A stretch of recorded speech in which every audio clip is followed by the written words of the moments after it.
Hello guys, പുതിയ വീഡിയോയിലേക്ക് സ്വാഗതം. ഇന്നത്തെ വീഡിയോ നമ്മൾ നോക്കാൻ പോകുന്നത് നമ്മുടെ മൊബൈൽ ഫോണിലെ സൈഡ് ബട്ടൺ ഉണ്ടല്ലോ, അതായത് ഓൺ ഓഫ് സ്വിച്ച് ഉണ്ടല്ലോ, ആ സ്വിച്ചിന്മേൽ 2 തവണ ക്ലിക്ക് ചെയ്യുന്ന സമയത്ത് ഓട്ടോമാറ്റിക്കായിട്ട് നമ്മൾ സെലക്ട് ചെയ്യുന്ന ആപ്പിലോട്ട് പോകാൻ പറ്റും. എങ്ങനെയാണെന്നല്ലേ ഞാൻ പറഞ്ഞുതരാം. നമ്മൾ സെറ്റ് ചെയ്തിട്ട് ആപ്പിലോട്ട് ഡയറക്റ്റ് നമ്മൾ ഡബിൾ ടിക്ക് ചെയ്യുന്ന സമയത്ത് അത് ഡയറക്റ്റ് നമ്മൾ ആ ഒരു ആപ്പിലോട്ട് പോകുന്നതാണ്. ഇത് എങ്ങനെയാണ് സെറ്റ് ചെയ്യാമെന്ന് ഞാൻ പറഞ്ഞുതരാം. അതിന് മുമ്പായിട്ട് ചാനൽ ഒന്ന് സബ്സ്ക്രൈബ് ചെയ്തേക്കുക. അപ്പോൾ ഗൈസ്, ആദ്യം നമ്മൾ ചെയ്യേണ്ടത് നമ്മുടെ മൊബൈൽ ഫോണിലെ സെറ്റിങ്സ് ഓപ്പൺ ചെയ്യുക.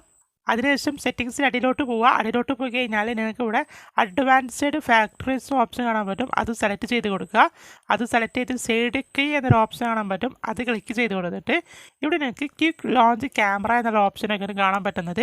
ഇതിൽ ഇപ്പോൾ ക്ലിക്ക് ചെയ്യുന്ന സമയത്ത് നേരെ ക്യാമറയൊക്കെ ഓപ്പൺ ആയിട്ട് വരുന്നത്. ഇവിടെ ഓപ്പൺ ആപ്പ് എന്നൊരു ഓപ്ഷൻ കാണാൻ പറ്റും. അത് ക്ലിക്ക് ചെയ്ത് കൊടുക്കുക. അത് ക്ലിക്ക് ചെയ്യുന്ന സമയത്ത് നമുക്ക് ഡയറക്റ്റ് ഏത് ആപ്പിലോട്ടാണോ പോകേണ്ടത് ആ ആപ്പ് ഇവിടെ സെലക്ട് ചെയ്യാനുള്ള ഒരു ഓപ്ഷനാണ് ഇവിടെ കൊടുക്കുന്നത്. അപ്പോൾ നിങ്ങൾക്ക് ഏത് ആപ്പാണോ നിങ്ങൾക്ക് ഡയറക്റ്റ് ആ ഡബിൾ ടിക്ക് ചെയ്യുന്ന സമയത്ത് ഏത് ആപ്പിലോട്ടാണോ പോകേണ്ടത് ആ ആപ്പ് നിങ്ങൾ ഇതിലോട്ട് സെലക്ട് ചെയ്ത് കൊടുക്കുക. ഞാനിവിടെ ഒരു ആപ്പ് സെലക്ട് ചെയ്തിട്ടുണ്ട്. അപ്പോൾ ഇൻ കേസ് നിങ്ങൾ ഡബിൾ ടിക്ക് ചെയ്യുന്ന സമയത്ത് ഡയറക്റ്റ് ആ ആപ്പിലോട്ടാണ് പോകുന്നത്. നേരെ കാണാൻ പറ്റും. ഞാൻ ഇപ്പോൾ ഡബിൾ ടിക്ക് ചെയ്തു, നേരെ ഈ ആപ്പിലോട്ടാണ് പോകുന്നത്. സോ വീഡിയോ ഇഷ്ടപ്പെട്ടാൽ ലൈക്ക് ചെയ്യുക, സബ്സ്ക്രൈബ് ചെയ്യുക. സോ അടുത്ത വീഡിയോയിൽ കാണാം. Bye guys.